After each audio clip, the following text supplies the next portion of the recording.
Una kulea mnyumba.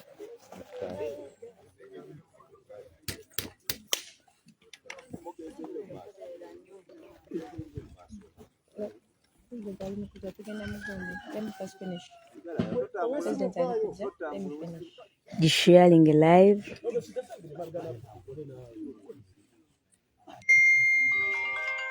Stop following.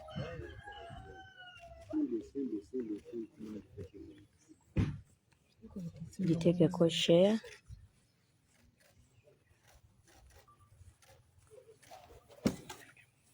You take a call share live.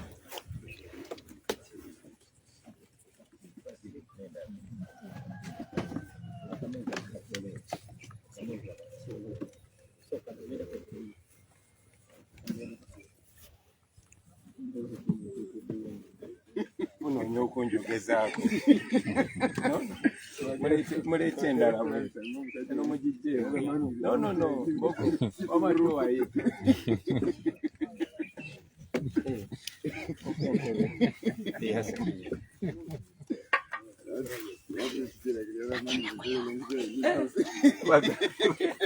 Hey, sorry.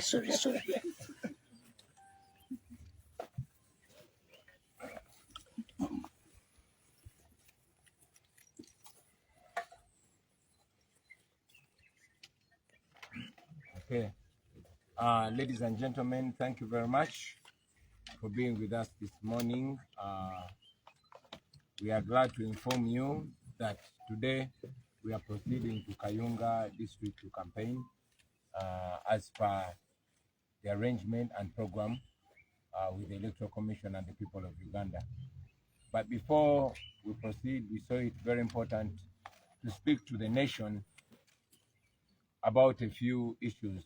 The most important being the escalating brutality from the police, the military, and all other security agencies.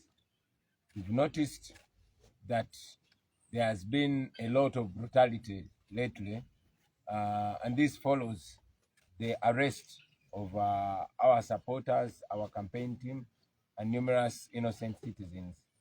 In our records now, we have more than 400 arrests of our people across the nation. Many of them have been remanded, and they are in prison over trumped up charges. All these are politically motivated. You all, ladies and gentlemen, saw the use of dogs on innocent citizens, reminiscent of the South African apartheid days and the civil rights struggle in America. These are things that we had not seen anywhere in Africa for the last 30 years. The police unleashing dogs on innocent citizens, people that have come to attend a political rally to listen to speeches, but the police chose to unleash dogs on them. The police has used electrocuting devices. They have used tasers on people, they've used pepper spray, and outright brutality and beating of citizens. For example, in Kawempe, you saw people being beaten, old women being brutalized. You saw the police and military pushing people into a ditch, a very dangerous ditch. We are following up to see the damage that was caused to people. Also, the constant blockage of roads. Roads are being blocked to prevent us from using them. And yet we are in a campaign. We are by law mandated to reach the people of Uganda and speak to them so they can make an informed decision. But the police and military have constantly blocked roads, sending us to feeder roads. But even those feeder roads where we go, you've seen them follow us with tear gas everywhere for no reason whatsoever. You have seen the police launching tear gas canisters into our rallies, peacefully assembled people. They are listening to political speeches, and then police launches tear gas into those crowds, dispersing them for no moral or legal justification whatsoever. the double standards of the police, claiming that they are stopping processions, and yet all of you, ladies and gentlemen, are seeing processions with the NRM. You saw Norbert Mao in a procession. You saw Thomas Taebwa in a procession. You saw Tumukunde in a procession. You saw Museveni in a procession. And I want to appreciate the Katikiro of Uganda. This morning, I saw a tweet from him making it clear that campaigns are not prayers. People go to the campaigns with excitement. The biggest mode of transport today is border. So you cannot say whoever is traveling on a border is not going to come to listen to Bobi Wine. That is wrong. That is double standards. That is immoral. That is illegal. It's on this note that I want to call out Mr. Byabakama, the chairperson of the Electoral Commission. Mr. Byabakama has been conspicuously silent on all these illegalities, all these criminalities and brutalities that are happening to the people of Uganda. Mr. Byabakama was very quick to come out and criticize me for getting out of my car and buying maize from a street vendor. But Mr. Byabakama has been silent about the blockage of roads. He has been silent about the brutality that is unleashed to us. He's been silent about the roads that are blocked on us, failing us to campaign in some areas. We were not able to campaign in Katosi because police constantly blocked the roads and we couldn't reach there. So we want Mr. Byabakama to pronounce himself on this. He has shown bias to the extent that he came out to criticize what we call a protest vote. We are going for a protest vote. We are protesting against all these injustices. We are protesting against the wrongdoing that has been done in our country for 40 years.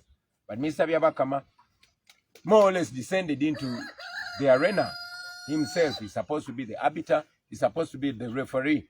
But he has taken a side. He came out and criticized us, naming this a protest vote. We've not heard Mr. Byabakama criticizing Museveni about what he calls protecting his gains. But he came out to criticize the protest vote, clearly showing that he has descended into the arena.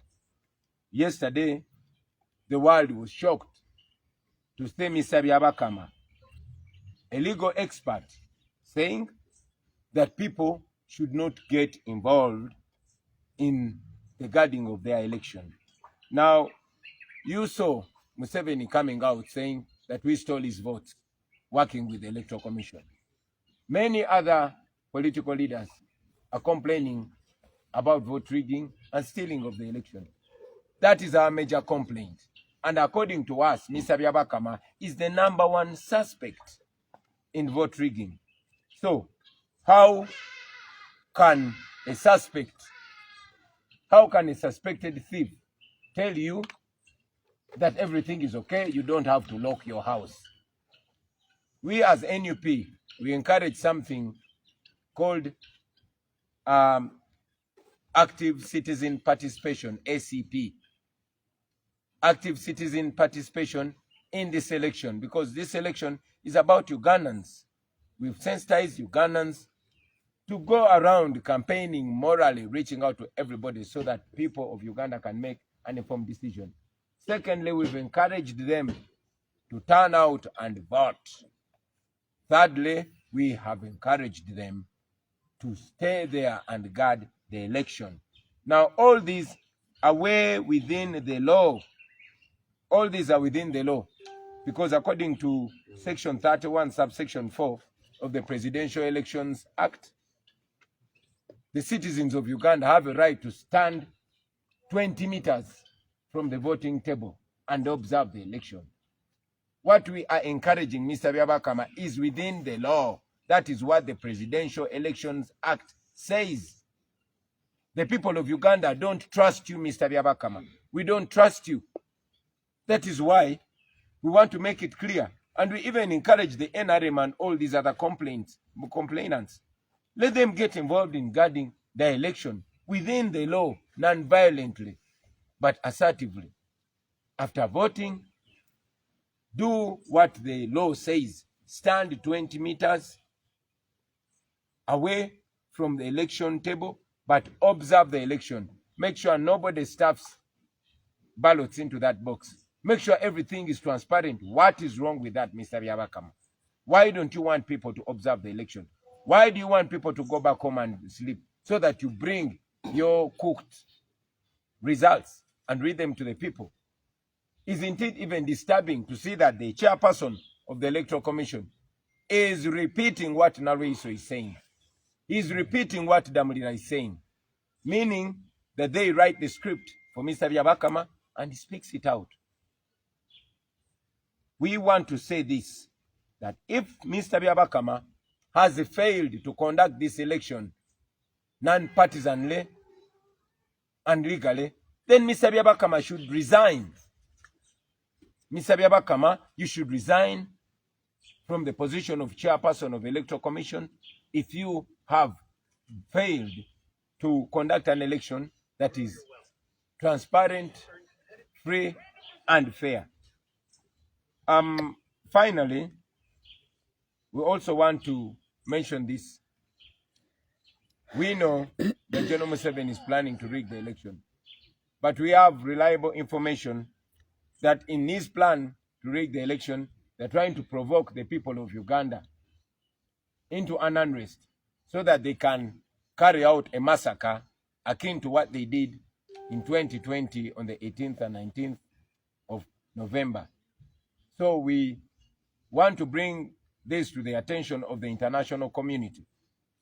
We want to bring this to the attention of the regional community and the African community, the African Union and the East African community, that as you're watching this, we are telling you this before it happens.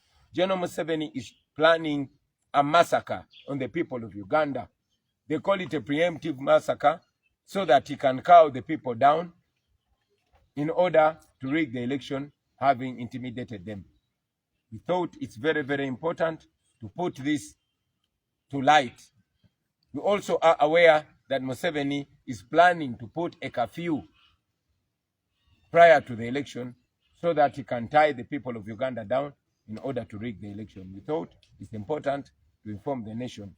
That said, we said it in the beginning and we still reiterate it, that we are continuously going to be law-abiding, we are going to be non-violent, we're going to be disciplined, but we are going to reach every part of Uganda in whichever way we manage to reach there.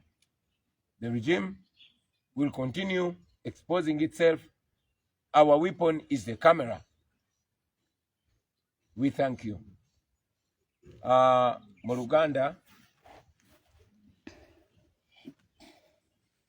abasebo ne banyabo atubebaza olw'okujja okwongerayo eddoboozi lyaffe.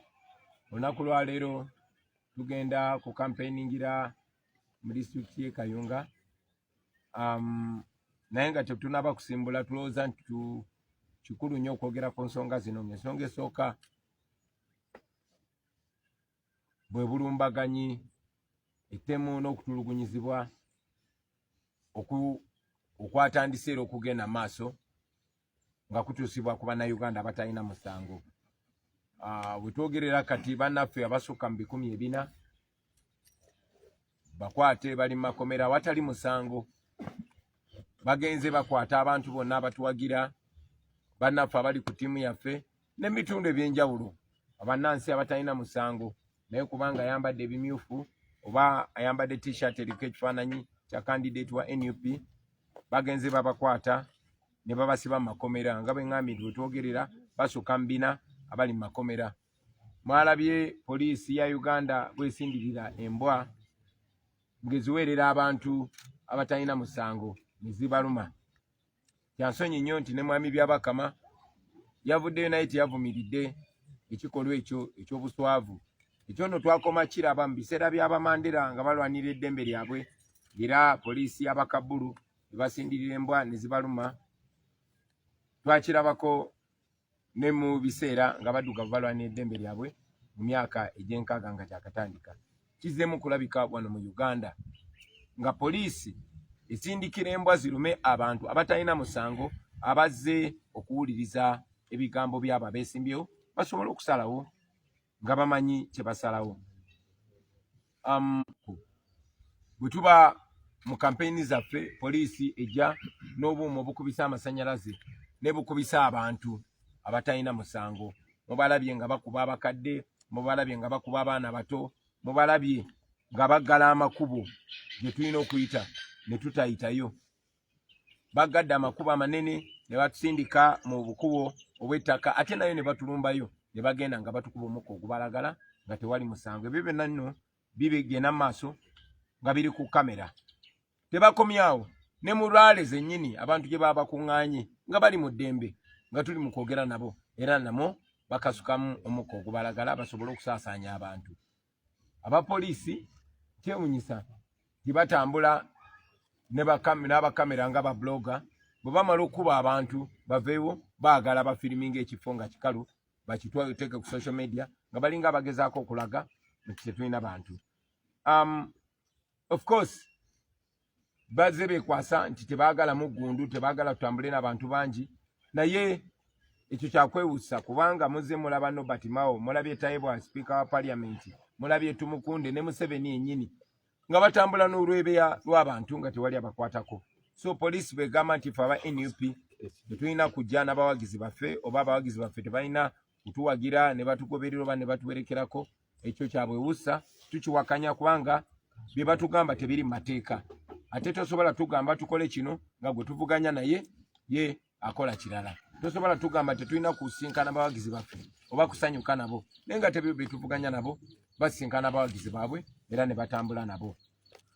Kaakati n'ekyo kituleese n'okwogera ku nsonga za mwami by'Abakama. Yabakama yakulira akakiiko ak'ebyokulonda.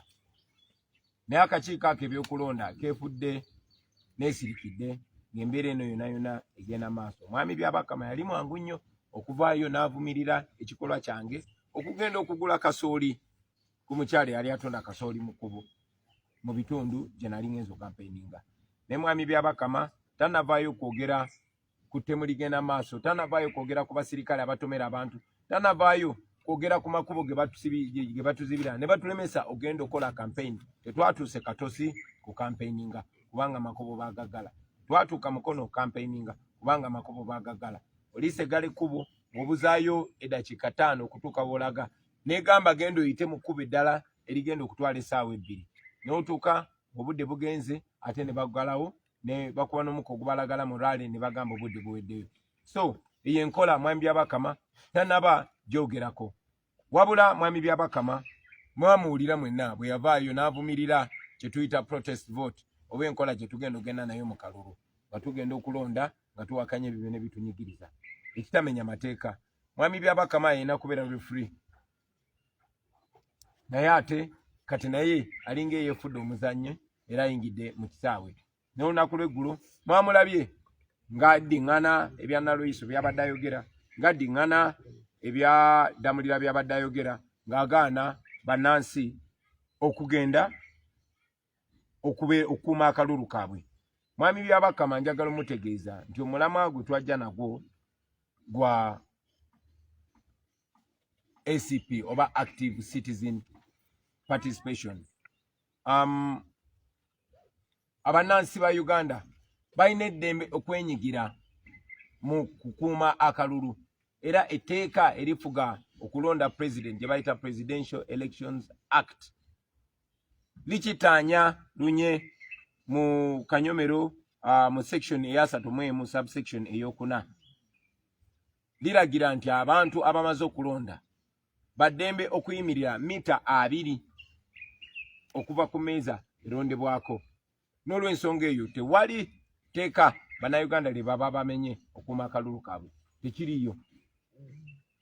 Mwami Museveni agamba abamubba akalulu, tugamba baatubba akalulu, n'abeesimbawo abalala bagamba bababba akalulu. Ne kkooti ensukulumu eya Uganda naye yavaayo n'egamba obululu bwabbibwa. N'olw'ensonga eyo tumenya teeka ki oba tukola nsobi ki bwe tuvaayo ne tukubiriza bannayuganda bonna okuvaayo okuuma akalulu kaabwe ng'etteeka bwe liragira.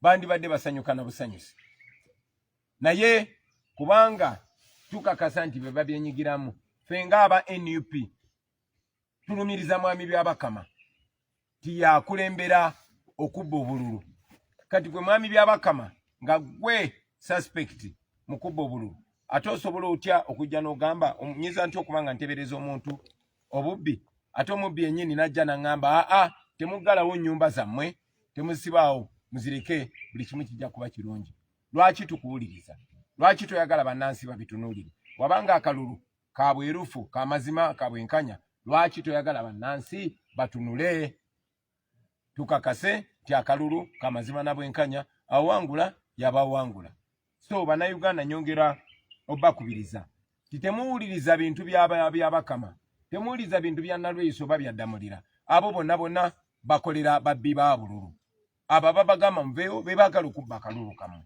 tewali musango gw'oboziza teri teeka ly'oba omenye okubeerawo n'olaba akaluluko nga tekabbibwa n'olw'ensonga eyo bannansi ba Uganda mwena buno obuvunaanyizibwa bwammwe mwami byabakama bw'aba tasobola kuteekateeka kalulu ka bwesimbu ak'amazima n'obwenkanya mwami byabakama tumusaba alekulire wabeewo akulira akakiiko k'ebyokulonda atalina kyekubira kubanga yalagidde ddala nti alina kyekubira n'ekisembayo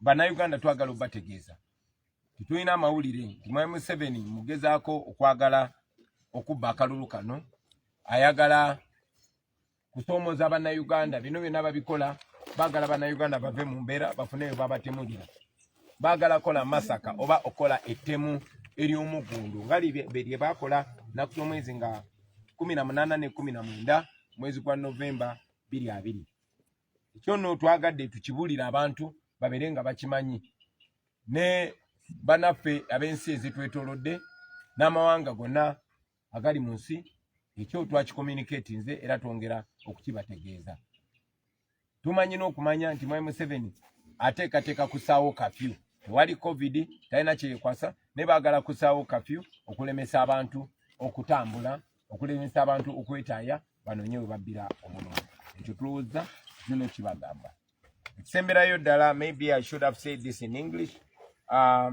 You said you saw the NRM supporters marching and doing what police and military have always called military drills. But you again saw with shame and shock what the police and military said to explain that away. Meanwhile, the NUP leaders, members and supporters are in prison for apparently doing military drills. But the NRM supporters, members and leaders can do it with zero consequence. That continues to show the injustice, continues to show the double standards. Maybe mu Luganda nga nkizaamu bannange mwalabye abawagizi ne bamemba ba NRM nga bakumba mu ngeri y'ekisirikale kyesigambye nti kimenya amateeka naye okumba okwo kwe kumu bannaffe bangi baasibibwa mukomera nga beekwasa tibakumba ng'abasirikale naye mwalabye poliisi n'amagye bwe baavuddeyo okunnyonnyola ng'aba NRM bo basobola okumba nga bwe baagala naye aba NUP tebasobola kumba. Ekyo kyongera okubalaga bannayuganda tetulina ddembe, tuli mu buwambe paka nga twerwanyeko ne twetaasa ne tojja mu buwambe. Mwebale nnyo, mwebalire ddala, katusimbudde tugenze Kayunga. Yakatiko mu Luganda katono nnyo tekiteko mu Luganda. Siyogedde mu Luganda. Kale mbuuza. Kati twale nti omaze okumbuuza. President yogedde ku statement kati yogedde mu Luzungu, yogedde ku mu Luganda. Yeah, tuvumirira nnyo obunanfuusi obwa poliisi obw'amagye n'obwakakiiko ak'ebyokulonda akagamba nti abantu tebalina genda mu kampeyini mu ssanyu na mu bungi na mu mugundu. Ng'era bwe mulabye nti bwe tuba tugenda mu makubo ababodaboda babayimiriza babakuba bagamba ababodaboda tebalina tuwerekera, naye ate nga Museveni ne banne bodaboda zibawerekera n'abalala. Mu mbeera eyo twagala n'okwebaza Oweekitiibwa Katikkiro y'omu ku bakulembeze abaavuddeyo ne bavumirira ekikolwa ekyo. Era Katikkiro yabategeezezza nti kampeyini abantu baba tebagenze kusaba, abantu baba bagenze basanyufu, baba bagenze kujaguza n'okuwagira omuntu oyo obawagira n'omuwuliriza. N'olw'ensonga eyo ekyokugamba abantu tebagenda mu muggundu mu kampeyini, ekyo kiba kyabwewussa. Ebyokulumisa abantu embwa, ebyobbakuba emiggo n'obbakubamu omukka ogubalagala, ebyo bye bisinzirako abantu ne bagamba Uganda eri mu kutonya musaayi oba Uganda is bleeding. So twagala okwebaza Oweekitiibwa Katikkiro olw'okusitula eddoboozi lye era n'okusaba abakulembeze bonna abawulirizibwa okuvangayo okwogera amazima ku lw'abantu baabwe bw'aba nga waliwo embeera bwe zityo ezinyigiriza abantu baabwe. Mwebale nnyo, mwebaliridda.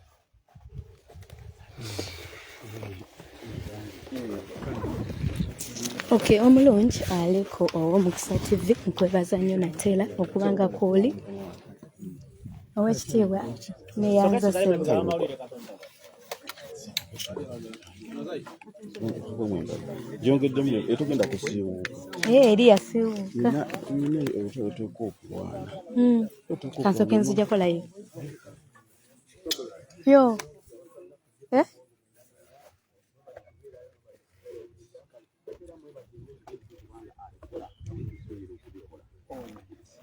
Hello.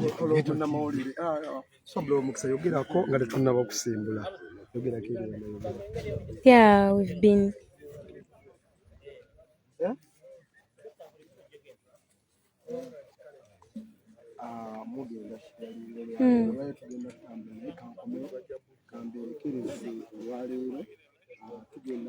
Can I give you a Secretary General if you don't mind?